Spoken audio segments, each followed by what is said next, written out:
Her own son said, "Ignore her. That's just the lady who used to help." Elaine Carter, widow and co-owner on the deed, stood outside with groceries she still paid for. 3 years of rent. Not a single thank you that stuck. By sundown, she had pulled the property file, and her name was still on it. No more checks. No more knocking. This time she helped herself, all the way to court. All right, before we dive into this crazy story, do me a favor. Subscribe and tell us where you're watching from. The bags dug into Elaine's fingers as she stood on the front step, sweat clinging to her collarbone, despite the early hour. Phoenix heat didn't wait for noon anymore. She adjusted the canvas handles, careful not to drop the eggs or crush the Granny Smith apples she knew Meera liked. The second bag, heavier, was filled with paper towels, dish soap, and a refill of the same lemon-scented floor cleaner Kara had once offhandedly mentioned she liked.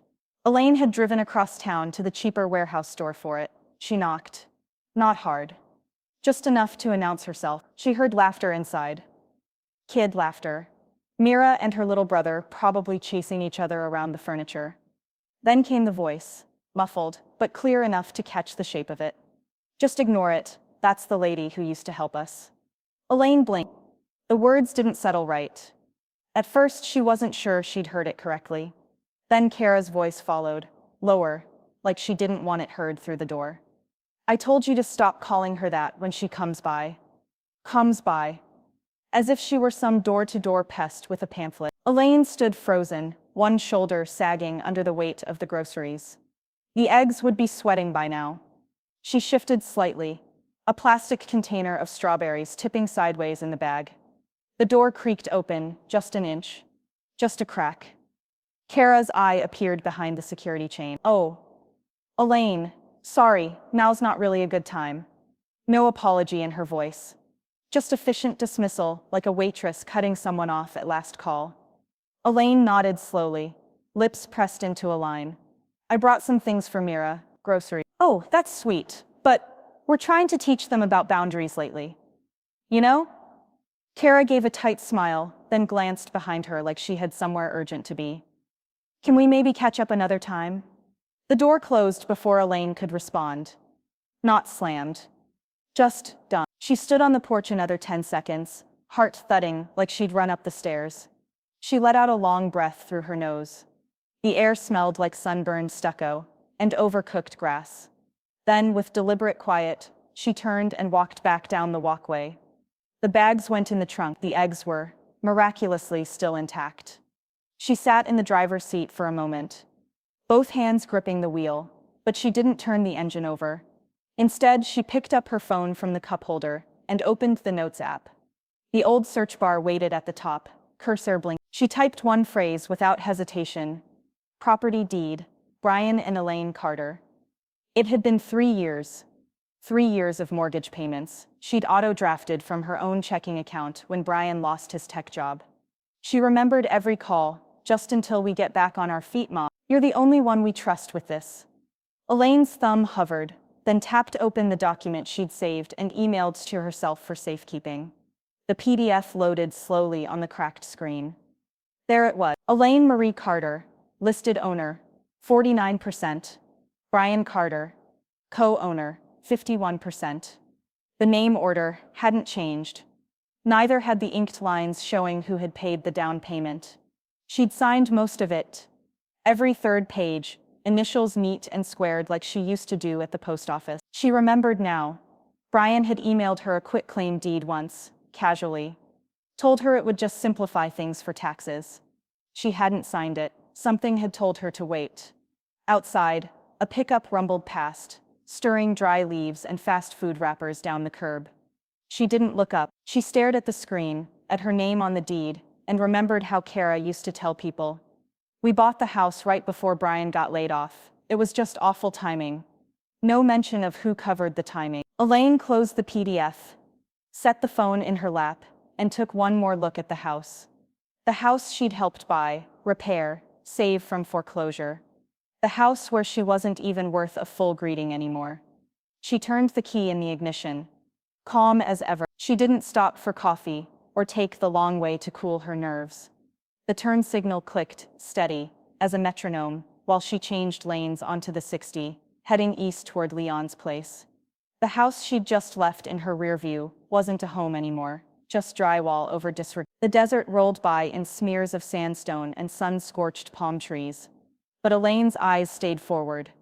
Her grip on the wheel was loose, almost peaceful. She knew exactly what she was doing. Leon's garage door was already open by the time she pulled into the drive. He must have seen her coming. He stood just inside, wiping his hands on an old shop towel, silver hair damp at the temples. "You don't come by this early unless something's broken," he said. "Car or heart?" Elaine didn't answer, not right away. She reached into the back seat and lifted the plastic file box she always kept under an old quilt. The label read, "Carter Household." Docs in her slanted block letters. She held it like it weighed more than a mortgage. "Kitchen table," she said simply. "I need to check something." Leon followed her inside, trailing the smell of oil and lumber behind him. The air conditioning hummed, and the faint scent of bacon lingered in the air. But Elaine didn't. She set the file box down, flipped it open, and slid out a manila envelope sealed with a paperclip. Leon poured himself coffee and waited. She opened the envelope. Out slid the deed. Crisp, official, marked with ink that hadn't faded. She unfolded the pages slowly, hands steady, despite the tremble in her jaw. "Brian and me," she said. "Co-owners, me first. I paid the down payment. I was on every closing call." Leon leaned in, squinting. "And you never signed the quitclaim, did you?" "No." Elaine tapped the blank signature line at the bottom.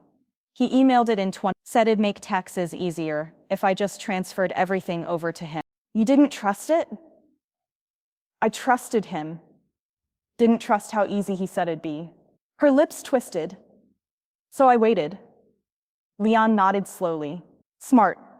People show their real face when they think you've got nothing left to leverage." Elaine reached for her phone and opened the Maricopa County Recorder's site. "I already checked. County record shows I'm still on it. Still active." Leon whistled low. "You never gave it away. Legally, you're still half the house." She looked up at him, eyes hard now. "I helped them out of the rain. They spat at my umbrella. Now I'll collect." Leon pulled out a chair and finally sat. "You sure about this, Lainey? This ain't just property. It's blood. Blood doesn't get to keep lying if it's living in a house I paid for." Her voice was soft, but stripped of hesitation. She placed the deed back in the envelope, this time like she was bagging evidence. "I'm done being the background of their life. I was the structure. I held the whole thing up." Leon took a sip of his coffee, watching her closely. "You thinking lawsuit?" "No." She looked up. "I'm thinking leverage. That house isn't theirs to forget me in." There was a beat of silence before Leon pushed back his chair. "Then let's sharpen your next move." Elaine opened her contacts and scrolled to the name she hadn't used since the refinancing scare. "Ms. Rowe, title office." She tapped the number. A crisp voice answered. "This is Rowe Title. How can I help you?" Elaine straightened her shoulders, calm and composed. "I need to schedule a review on a property. I believe my name's still on the deed, and I'm ready to talk options." The manila folder landed on the polished oak desk with a soft slap, but its weight felt louder, heavier than its size should have allowed. Elaine sat straight in the cool, air-conditioned stillness of Rowe's office, her hands folded neatly in her lap, as if she were back at the post office, facing an audit. But this time the receipts weren't hers to fear.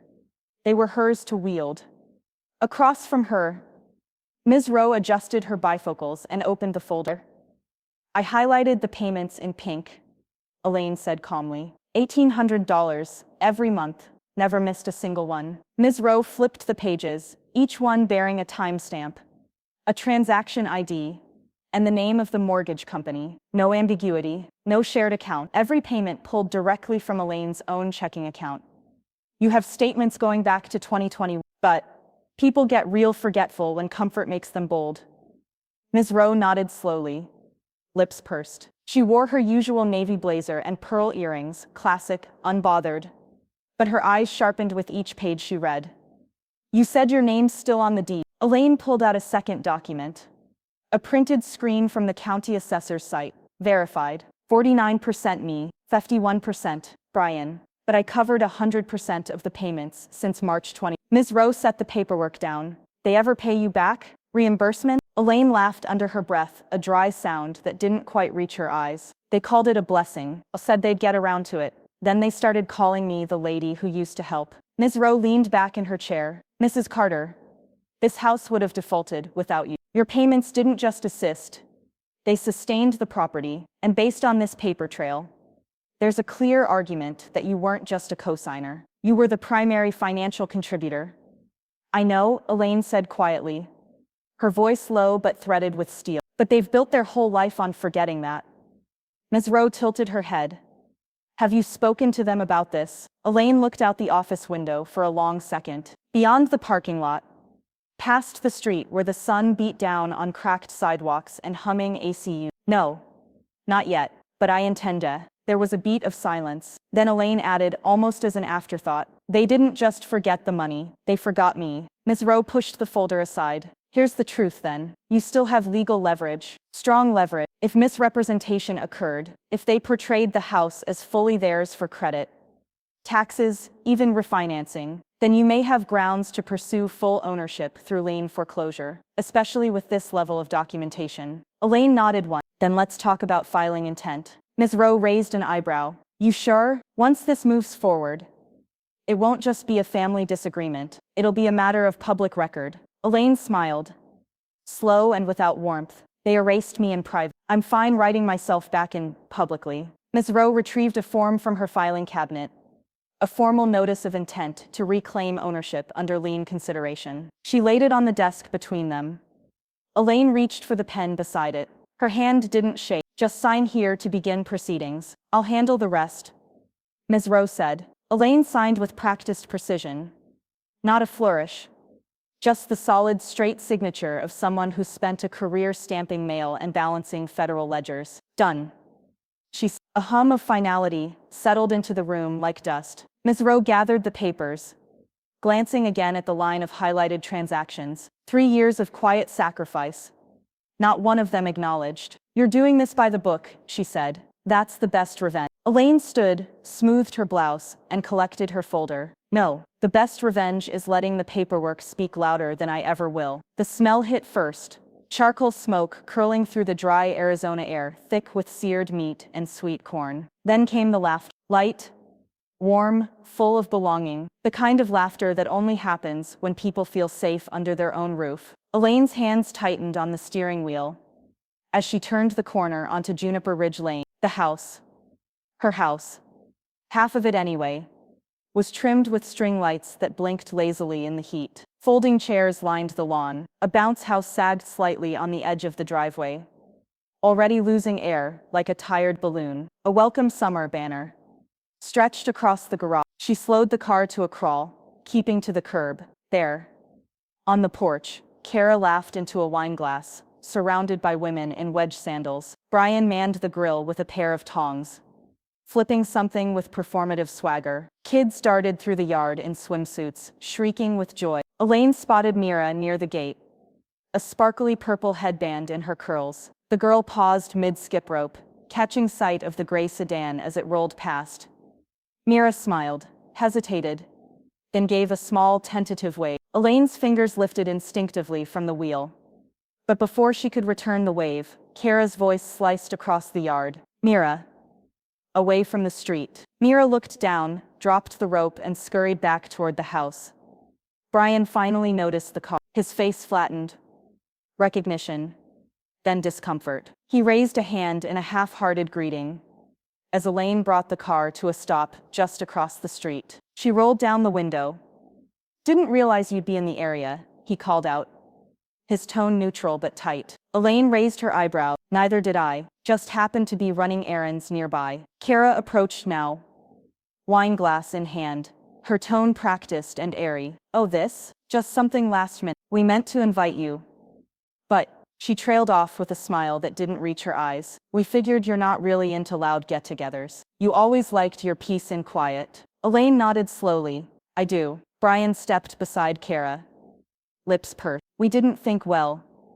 We weren't sure if you'd want to be around a bunch of strangers. You know how these things go. Elaine glanced toward the lawn. Not a single unfamiliar face. Neighbors, church friends, people she herself had invited over years ago when Brian and Kara first moved in. Before things shifted, before she became the lady who helped. I'm sure you're right, she said coolly. Wouldn't want to intrude. Kara's relief was almost audible. Exactly. We'll catch up soon though. Maybe lunch? Elaine gave a small smile. Maybe. She rolled the window back up. The laughter behind her resumed before she'd even shifted into drive. That night, her house was quiet. The ceiling fan ticked rhythmically above her as she sat at the kitchen table, light spilling across the wood in a golden wash. Her laptop was open, the cursor blinking at the top of a fresh document. Notice of intent to pursue ownership claim. Maricopa County property 11402, 118B. Elaine began typing, no venom, no flourish, just dates, payments, documentation references. Everything Ms. Rowe had gone over with her, spelled out in exact, unemotional language. Line by line, she built her boundary, not of emotion, but of legal weight. She paused only once to sip from a mug of cold chamomile tea, then returned to typing. The doorbell rang at 9:42 p.m. Elaine rose cautiously and opened the door to find Leon, holding a six-pack and an envelope. You want me to deliver it? He asked, nodding toward her screen. Signed and notarized. Certified mail if we're doing this proper. Elaine looked at him. Her jaw was set, but her eyes burned. They held a celebration on the back of my generosity, she said. And didn't even leave a chair for me. Leon nodded. Then it's time to pull up the table. Desiccatas buzzed in waves as Leon stepped out of his truck, the envelope tucked carefully in the inside pocket of his denim vest. The late morning heat was already pressing down, thick and unmoving, baking the sidewalk as he walked up to the porch. Brian was outside hosing down the driveway, his posture relaxed until he saw Leon. Hey, Brian said cautiously, squinting against the sun. Everything okay? Leon didn't waste time. He reached into his vest, pulled out the envelope and held it up like a badge. This is from Elaine. Needs to be handed to you directly. Brian frowned, the hose still dribbling water onto the concrete. He dried his hands on his shorts and took the envelope slowly. What is this? Leon didn't answer. Brian peeled it open, pulled out the crisp stapled pages and froze. The color drained from his face before the second paragraph. His lips moved as he read, a quiet mutter to himself, eyes darting across the lines. Formal demand for sale or buyout. Verified co-ownership, mortgage contribution records enclosed, equitable reimbursement claim. Is this some kind of joke? Brian said, voice cracking slightly. She's suing us? Leon raised an eyebrow. She's making things official. It's not a joke, but the punchline's coming if you keep acting surprised. The front door opened. Kara stepped out with her phone in hand, oversized sunglasses on, and annoyance already etched into her face. Everything okay? She asked. Brian held out the letter to her wordlessly. Kara snatched it, scanned a few lines, and scoffed. This is insane. She's weaponizing generosity now. That's what this is? Leon chuckled under his breath. She's not weaponizing it. She's itemizing it. Kara turned her glare on him. She paid a few months when we were struggling. She's acting like she bought the whole place. She paid every month, Leon said, calmly but firmly. For 3 years, no missed payment. While y'all hosted cookouts and acted like the house was a gift from heaven. Brian's jaw tightened. Why didn't she just talk to me first? She knocked. You didn't answer. She dropped groceries. You closed the door. Leon's voice sharpened. You told your kids she used to. Turns out she still can. Kara crossed her arms, the papers fluttering slightly in her hand. So what? She wants to evict her own family. Over money? Leon stepped back off the porch. No, she wants the truth. Ownership, either buy her out, or sell the house and split the proceeds. You've got 30 days to decide. Brian blinked rapidly, like the sun was suddenly too much. I don't have that kind of money. Then you better get creative, Leon said. Because this house, it doesn't just belong to you. Inside, Meera peeked from behind the curtains, her small face barely visible. Leon didn't wave. He just gave her a look.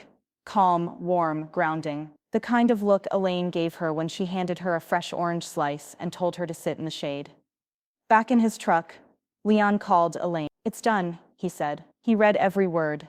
Did he say anything? He said it was insane. She said it was weaponized kindness. Elaine was quiet for a moment. Then funny how they never called it insane when the checks kept coming. She didn't sound angry. She sounded like someone clicking in the last piece of a long puzzle. She pulled into the courthouse parking lot. 10 minutes later, no hesitation, no second thoughts. Inside, the cool marble halls echoed with the quiet clack of her low heels as she approached the filing window. The clerk barely looked up. Partition action or full foreclosure intent. Elaine slid the form forward, signed and notarized. Partition, she said. I'm giving them the chance to settle it fair. The clerk stamped it. Thunk, thunk. It echoed like a gavel. The first whisper came from Mrs. Knoll across the street, her voice low but unmistakable in the way it floated over hedges during morning walks.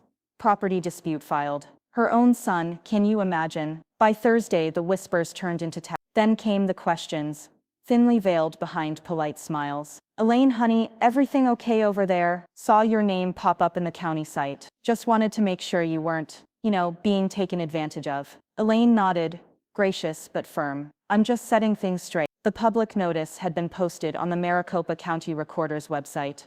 That Tuesday, just as the clerk promised. Partition action. Carter vor Forder. Residential real property ownership dispute. It wasn't flashy, just plain black text on a beige screen. But to Elaine, it read like reclamation. Kara, however, read it like a wildfire. She started with her usual approach. Curated smiles and subtle manipulation. The HOA president was the first to receive her version. It's just a misunderstanding, Kara said sweetly over iced coffees at the clubhouse. Elaine's confused. She's not well, mentally. She thinks she still owns part of the house.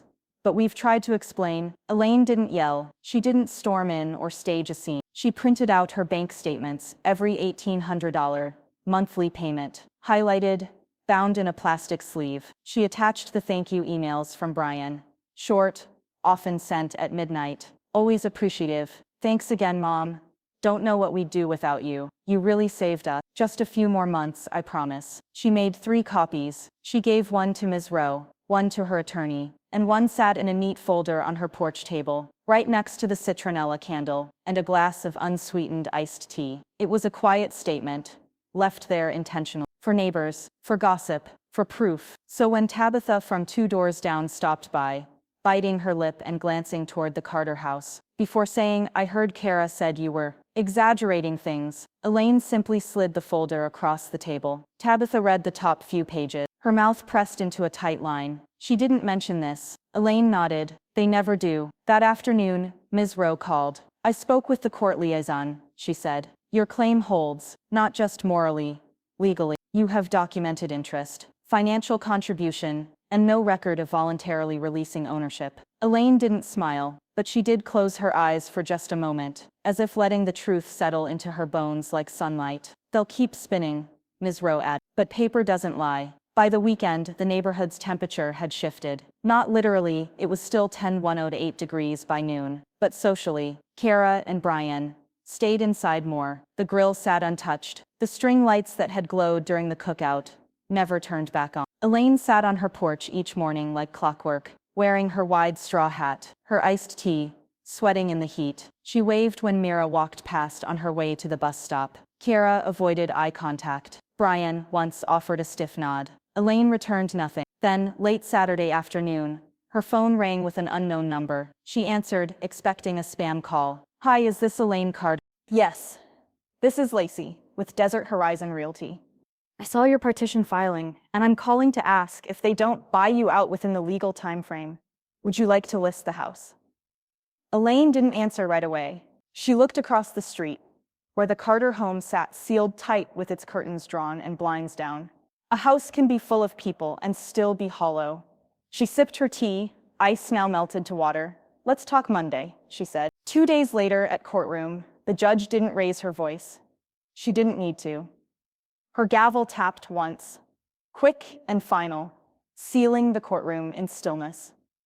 30 days, she said, glancing over her glasses at Brian and Kara, to either buy out Miss Carter's documented share at market value or prepare for a court-supervised sale of the property.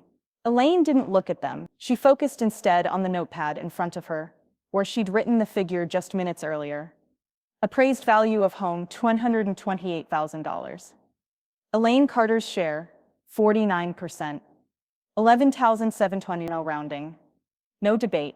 Brian looked stunned, like he'd been handed a math problem in a language he didn't speak. Kara, by contrast, looked furious, jaw tight, arms crossed so hard her knuckles blanched white. The moment the judge stepped off the bench, Kara turned to Brian, whispering furiously.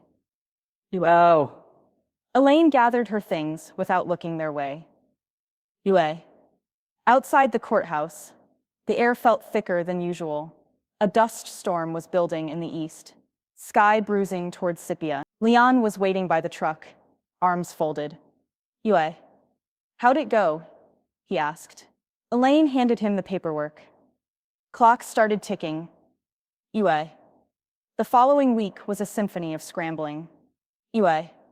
Brian called Banks. Kara called her parents twice. Neither got the answer they wanted. Her father wasn't comfortable getting involved, and her mother told her bluntly, "You built your life with someone else's foundation. Don't act surprised when it shifts." Elaine knew because the text started soon after. Not apologies, not admissions, just venom. You really gonna take the house from your grandkids? Yue, this is blood money. And you know it. We never asked you to do all that. You did it because you wanted to be in control. Elaine never replied. Instead, she printed them, punched holes in the margins, and filed them behind a new tab in her binder labeled Communications Post-Filing. Then, one afternoon, a different kind of envelope arrived. No return address, purple ink on the front, in careful cursive. To Grandma. Elaine opened it gently, the scent of washable markers and faint bubblegum lingering on the page. Dear Grandma, are you mad at us? I miss when you came over. I miss how your house smells like oranges and clean shirts. Daddy says you're punishing us, but I don't think you'd punish me. Are you mad? Love. Meera. Elaine sat for a long time, letter in her lap, sunlight bleeding across the floor in quiet streaks. Later that night, she wrote back, Dear Meera, I could never be mad at you. You're the only one who always saw me. I'm just setting things right. Because sometimes grown-ups forget to do that. I still have oranges, and you still have a chair at my table. Love, always, Grandma. She mailed it the next morning, placing it carefully into the blue box by the church where she used to volunteer. Fast for some, painfully slow for others. Elaine marked off the days on her kitchen calendar.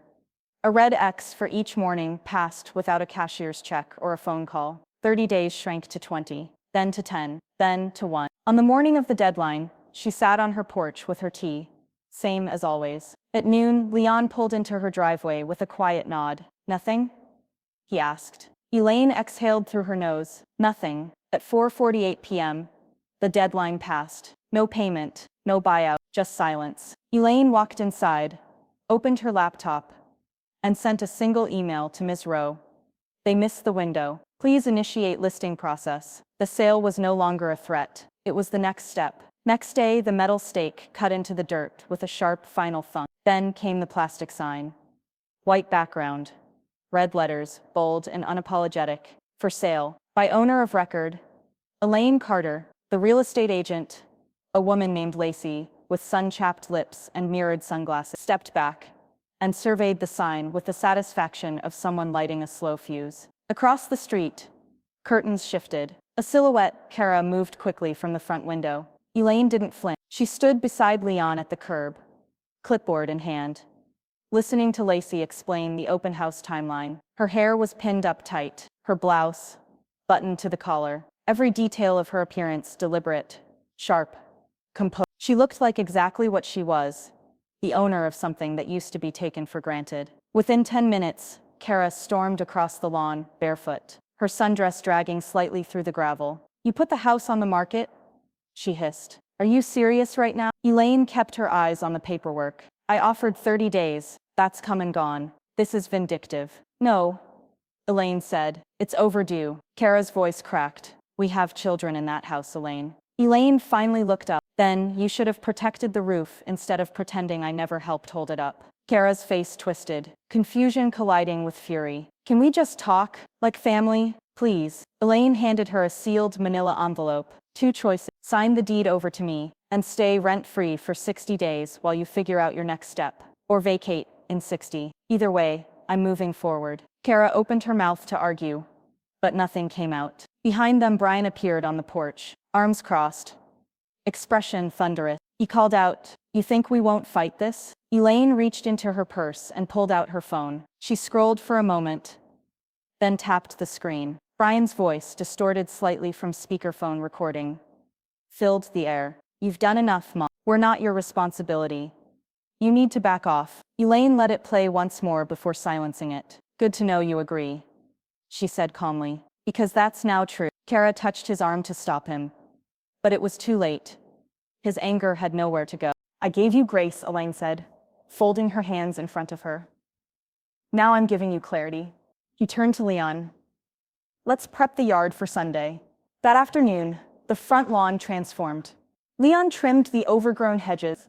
Elaine swept the walkway herself, pausing only to wipe sweat from her brow with a monogrammed cloth. Lacey dropped off fresh flyers.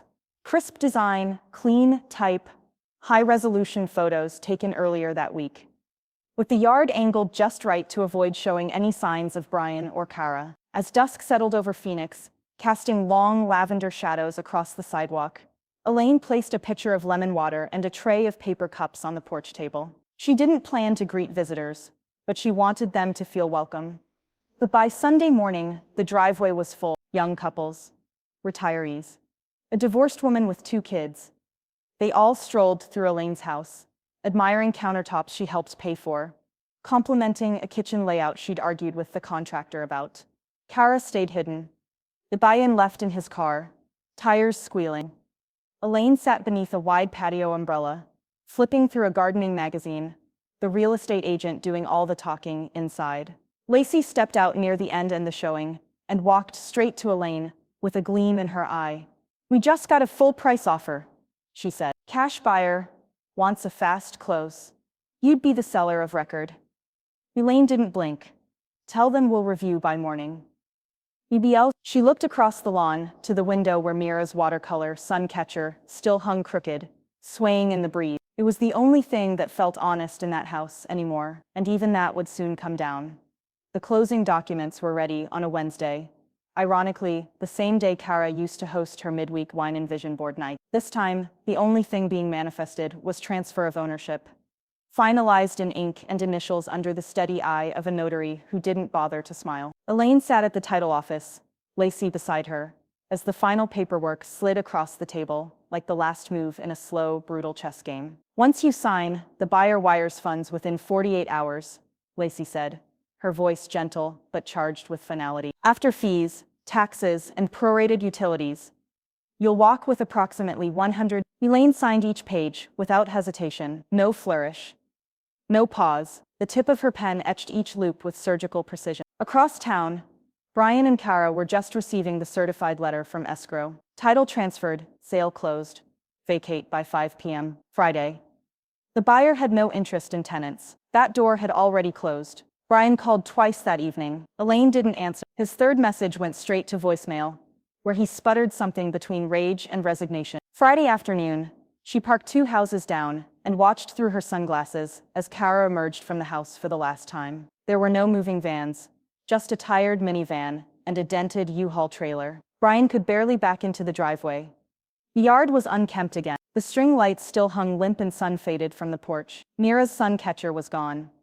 Even Kara's posture was stiff as she carried boxes, but her eyes darted constantly, looking to see who might be watching. Elaine didn't move. She just sat behind the wheel, windows cracked, a bottle of water in the cup holder, and Leon's old playlist humming from the stereo like background music in a scene neither of them had ever imagined. By sundown, the driveway was empty. The house looked naked, soulless, a structure peeled clean of every lie it was once wrapped in. The next day, Elaine updated her will. She did it in the same tidy cursive she'd used on her first postal promotion form. Brian's name, once delicately included under surviving child, was struck through with a thin black line. Instead, she opened a modest education trust in Meera's name, $20,000, co-managed by Leon, payable only toward tuition, books, or vocational training. The clerk at the bank had raised his eyebrows at the clause, no parental access, regardless of guardianship. Elaine didn't flinch. The following week, she walked into the Phoenix Women's Empowerment Shelter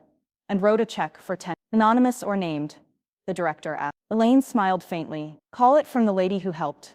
They'll know. Yubikaura's social media disappeared the next day. Yubikau swarming photos, the soft-focus family portraits, the blessed captions vanished, as if erasing the story could erase its consequences. But the public notice, the sale record, and the deed with Elaine Carter's name were all still there, permanent, traceable, and perfectly legal. Elaine didn't gloat. She didn't post. She didn't tell anyone outside of Leon and Ms. Rowe. The victory wasn't in flaunting, it was in finishing. She spent the next few days pulling weeds from the small garden plot behind her condo, listening to birdsong and cicadas as the morning light shifted across her tools. She slept well, ate better, drank her tea without watching the clock. Then one afternoon, a thick envelope arrived in her mailbox, glitter-stickered, sloppily sealed, addressed in pink marker. Elaine Carter, art show guest, classroom Meera Unified Elementary was. Inside was a folded invitation and a note in Meera's handwriting. We're doing a project about the person who helps. I want you to come see mine. I hope you're still not mad. Daddy says not to ask. But I don't care. Please come. Elaine sat with the letter pressed gently in her lap, the quiet hum of the fan washing over her shoulders. She stared at the last line, please come, and felt something uncoil inside her. Not forgiveness, not softness, but forward motion. She set the letter aside, walked to the safe, and locked away the deed. Not just to the house she'd sold, but to the story she'd rewritten, one they couldn't access, revise, or inherit. Not anymore. Elaine hadn't stepped inside an elementary school auditorium in decades, and the scent hit her like a wave, dry construction paper, pencil shavings, and faint cafeteria meatloaf lingering in the walls. She clutched the folded program in her hands, fingers resting lightly on her name under special guests. Room 3B. No one greeted her. No one needed to. She didn't want a scene. She slipped quietly into the last row of plastic chairs, behind two sets of chattering parents, and a woman fanning herself with a PTA newsletter. The hum of fluorescent lights buzzed faintly above, and kids shuffled their feet on the polished linoleum stage as a teacher adjusted the microphone. Elaine's gaze scanned the room and landed on Meera front row. Pink cardigan too big for her, curls pulled into a side ponytail, with a glittery blue scrunchie. Her back was straight, hands folded politely in her lap. Brian sat 2 rows ahead. Kara was nowhere in sight. He hadn't seen her. Good. The teacher stepped forward. This year's theme for our art showcase was the person who helps. Each student picked someone they felt makes their world better. Someone who shows up. Elaine felt a muscle tighten in her throat. The students began stepping up one by one. Parents clapped. A firefighter uncle, a single mom, a favorite crossing guard, all sweet, honest, touching. Then Meera approached the easel, with her project in hand. A hush fell. Her watercolor was simple, soft blues and deep greens, with streaks of golden yellow around the edges. In the center, a woman in a long-sleeved blouse, standing in a garden. Behind her, a house, half-painted. Her hands held a watering can. Her face was familiar. Elaine blinked, then looked again. It was her. Her exact jawline, her silver-streaked bun, the navy cardigan she wore every spring. This is my grandma, Meera said clearly, voice steady, despite her small size. She helps even when people pretend she doesn't. She buys the right kind of apples. She remembers my favorite color, and she helped our house stay ours, even when people stopped saying thank you. Elaine pressed her palm to her chest, gently, like she could catch the heartbeat before it cracked through. A few murmurs rippled across the room. One parent turned. Another whispered. Brian shifted in his seat, suddenly aware of everything. Meera stepped down, and the teacher led her back to her spot. The audience clapped politely. Elaine didn't move. She couldn't. Her eyes welled, but she didn't let the tears fall. Not yet. Not here. After the program ended, parents swarmed forward with iPhones and hugged. Kids darted around holding juice boxes and showing off their macaroni necklaces. Elaine stayed put, until Grandma. Meera had snuck through the aisle and stood at her side, slightly breathless, eyes wide with hope. Elaine smiled gently. Hi, sweet girl. Meera glanced toward her dad, then back. Can I still come visit you? Elaine leaned forward, brushed a curl behind the girl's ear. That door never closed for you, she said. You just knock when you're ready. Meera grinned, a gap in her front teeth flashing like it was brand new. Brian was watching now. Elaine met his eyes briefly, and turned back to Meera without giving him a single word. Some truths don't need to be spoken in front of light. That night, Elaine placed the art show program beside the folded letter Meera had written weeks ago. She added the watercolor, carefully rolled and tucked in a cardboard tube. She was just returning from the porch when her phone rang. "Unknown number," she answered. "Miss Carter?" It was Miss Rowe's assistant. "We were going through old files and noticed something odd, a secondary property clause. It appears your name is still on a second deed. Something in Mesa. Did you ever co-sign a lot with your son around 2018? Elaine froze. "I did. I never signed off on the removal." Well, the voice continued. "We may need to talk. That parcel's still in your name, and the taxes haven't been paid in 3 years. Elaine sat at her dining table, her reading glasses perched low on her nose, lit only by the early morning slant of desert sun. The file cabinet drawer groaned open like a tired confession.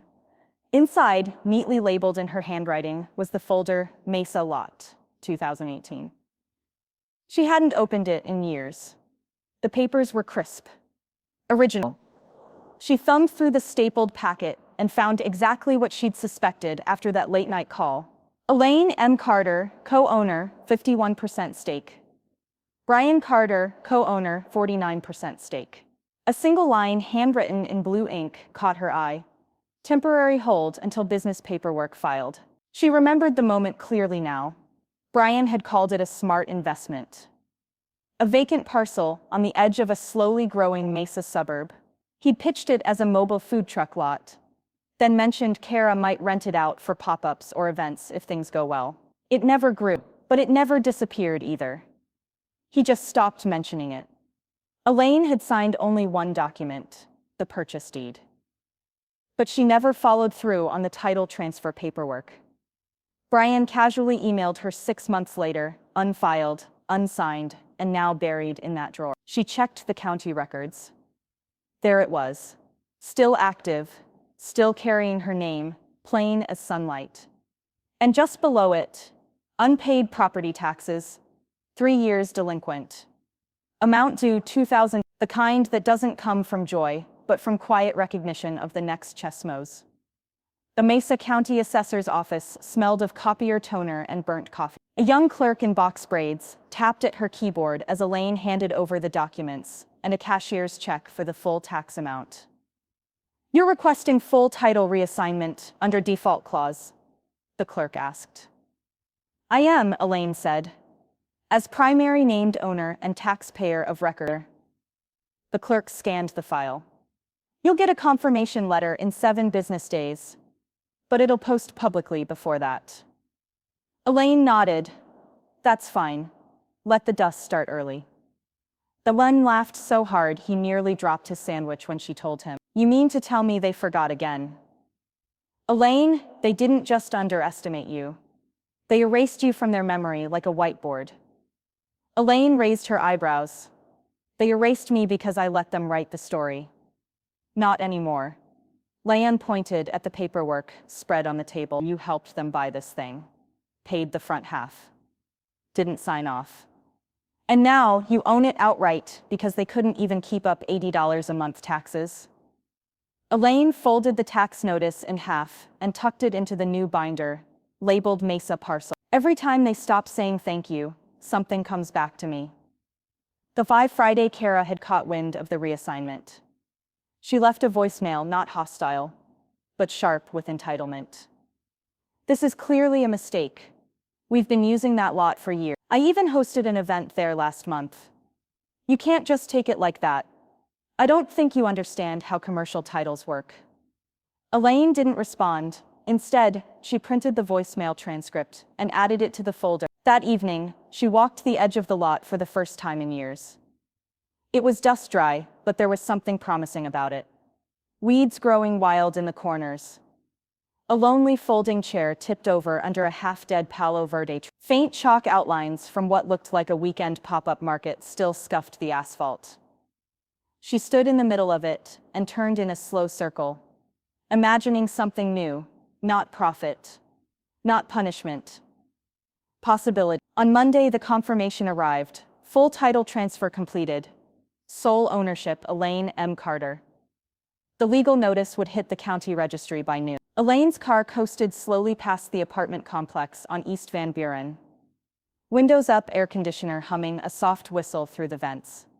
She didn't slow to stare, just observed in motion. The building was beige stucco with peeling trim, wedged between a tire shop and a shuttered payday loan office.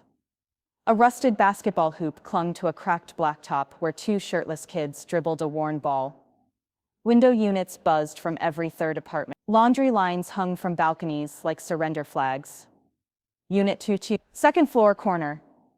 Brian's name had appeared on the public lease record, the day after the Mesa title transferred. Elaine's foot never touched the brake. She kept driving, not out of cruelty, but because there was nothing left in that direction worth reaching for. The lot in Mesa looked different now. The old food truck chalk lines were gone, washed away in the last months. In their place, Elaine had staked out 12 neat plots with twine and white-painted stakes. A hose curled like a sleepy snake near the center. 3 wheelbarrows stood parked under a blue tarp. The scent of soil and dry hay hung sweet in the warming air. Leon set down a bag of potting mix and wiped his brow. "Remind me again, why a garden?" Elaine smiled faintly, kneeling to pat the earth. "Because planting something means expecting to stay, even if you don't need to." He chuckled. "You always did like a lesson with your labor," she grinned. "Well, lessons last longer than grudges. And they grow better too." Within days, kids from the neighborhood began showing up. Not many at first. A brother and sister from the complex down the block. A quiet boy on a bike who asked if he could help water. Then Meera, like gravity, had pulled her in from across the city. She showed up on a Saturday with a can of pale purple paint and 2 brushes. "You said I could still come," she said. "I brought fence paint. I thought it should be happy." Elaine handed her a cup of lemonade. "Let's make it loud." Then, together they painted the short wooden fence around the lot in stripes of lavender, green, and sunflower yellow. The boards soaked in the color like they'd been waiting to be noticed. By noon, Meera had streaks on her elbows and nose, and Elaine's hands were smudged with dirt and something close to contentment. Later that week, Elaine sat at her desk and pulled out a fresh file. She labeled it Legacy, Personal. Inside, she placed her updated will, the trust documents, and a single page with her final designation lines. Dependents, none. Property held, Mesa parcel. Beneficiary, Meera Elaine Carter, Educational Trust. Legacy note, 1 garden, 1 name, 1 seed, well planted. That evening, she sat with Leon on her porch again, sipping iced tea as the cicadas lit up the dusk like static. A breeze carried the scent of mesquite and sun-warmed soil. Leon passed her a folded newspaper. "Gardens already made the local column," he said. Headline, "The Lady Who Planted Back." Elaine smiled, eyes fixed on the horizon. "Let them print whatever they want. I already wrote my version." They sat in silence for a while, and then the phone rang. Elaine didn't look. She knew the number. Blocked. No voicemail this time, no text. Just 1 attempt. She tapped the red button without a blink. Some connections don't deserve to be restored. They said she kept score.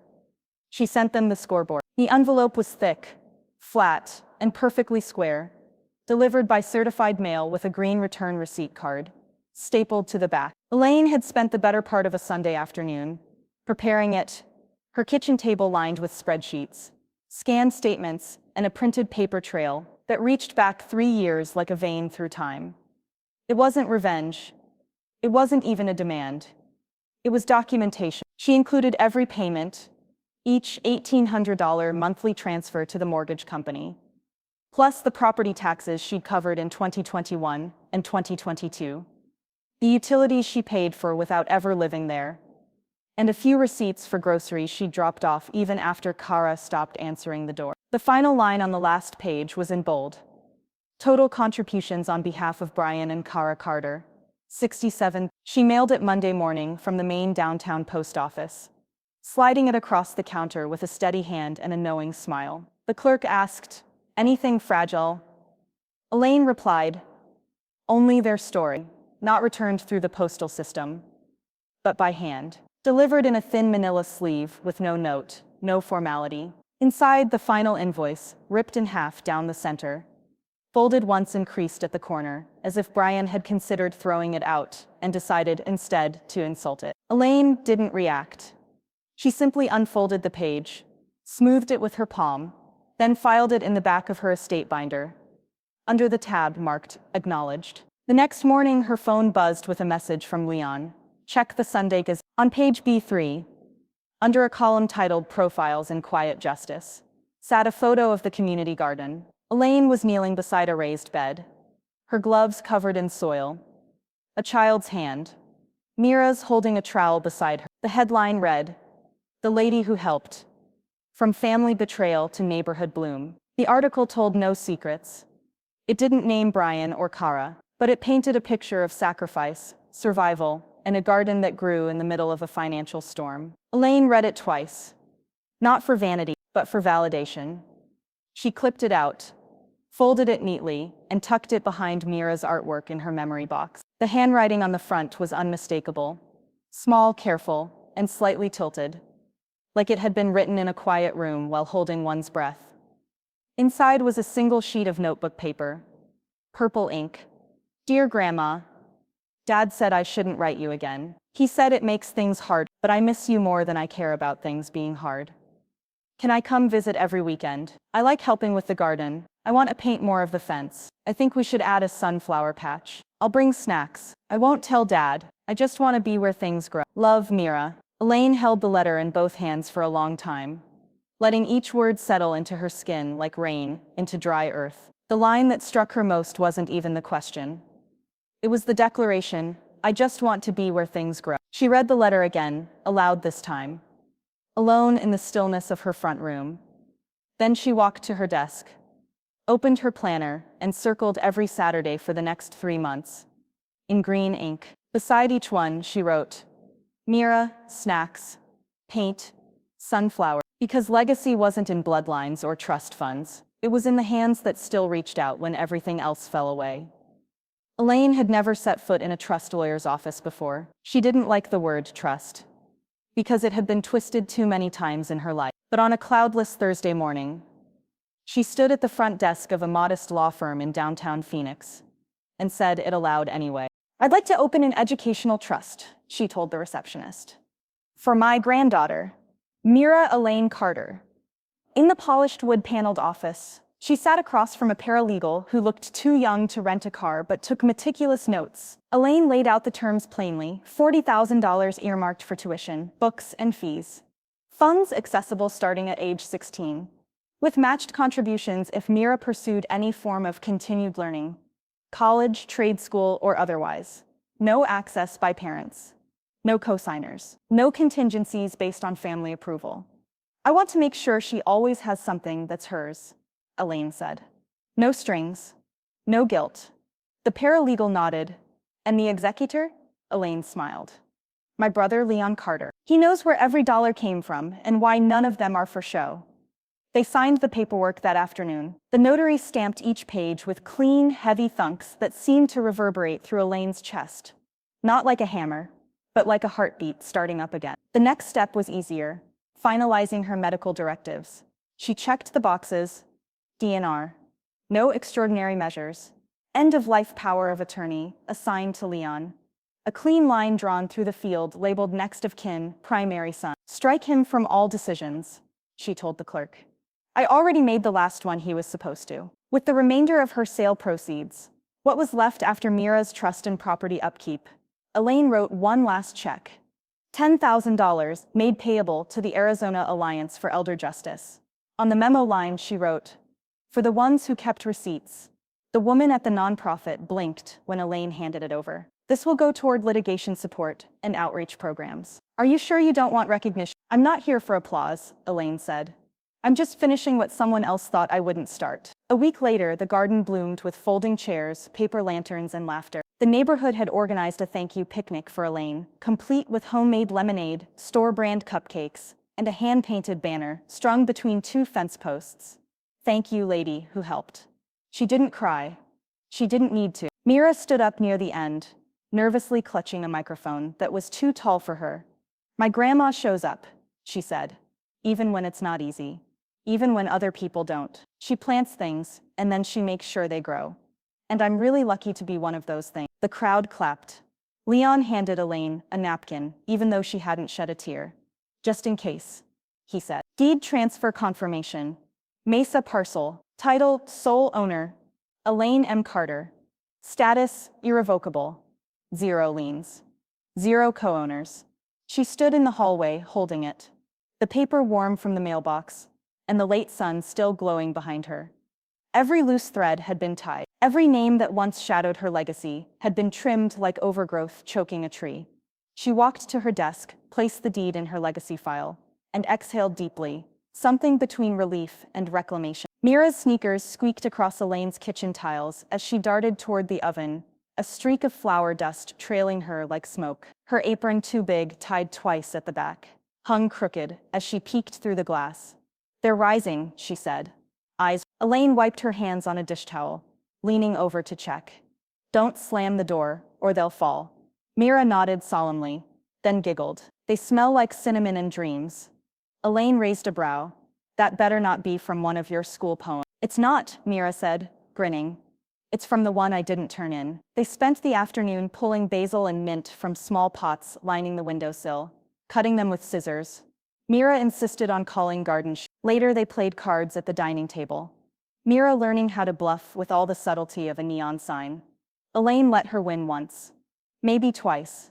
Just before sunset, they packed up fresh scones in wax paper, a small bottle of lemonade, and a tote full of hand-painted seed markers. They walked to the garden side by side, Meera swinging her legs in rhythm to an invisible beat. The light slanted low across the mesa lot, casting golden edges on the raised beds. Sunflowers leaned toward the sky. The purple-painted fence shimmered under a new coat. Meera had applied herself. 2 girls stood by the compost bin, giggling. That's them, Meera said, waving. I told them I help here. When they walked up, one girl pointed. You said your grandma planted this. Meera stepped forward and beamed. Yeah, this is her, my grandma, the one who owns it. Elaine blinked. Just once, but it was enough to steady something inside her. She reached into the tote and pulled out the new seed markers. You girls want to label your row? They scrambled over, squealing as Meera handed out the hand-lettered stakes. Carrots, lavender, snap pea. Elaine stood back, watching. No bitterness, no ache, just sunlight and growth. Just hers. That night, after Meera had fallen asleep in the guest room, still wearing one sock and holding a dog-eared gardening book, Elaine unlocked the fireproof box in the back of her closet. Inside were her documents, the deed, the trust paperwork, the receipts, the letter from the Arizona nonprofit. She added one final item, a folded note on thick stationery. If I'm remembered wrong by strangers, or family, or the kind of people who never liked when women got loud, this is who I was. I gave more than I owed. I endured more than I showed. I taught one child to grow things even when others pulled the roots. And I didn't vanish. I planted myself. Elaine Marie Carter. She sealed it in an envelope labeled in case anyone forgets and placed it beneath the trust binder. The soil gave easily beneath her palms. She turned it with care, pressing seeds into rows with the confidence of someone who'd learned patience the hard way. She didn't think of Brian. Not anymore. What they took was gone. But what she'd built couldn't be unbuilt. Not with silence. Not with dismissal. Not with denial. The land had her fingerprints now. So did Meera, and nothing could pry that loose. Behind her, a wind chime rang gently, a sound Meera had insisted on adding to the fence post. It clinked like laughter held in glass. Elaine smiled to herself and dug deeper, the sun casting long shadows across the road.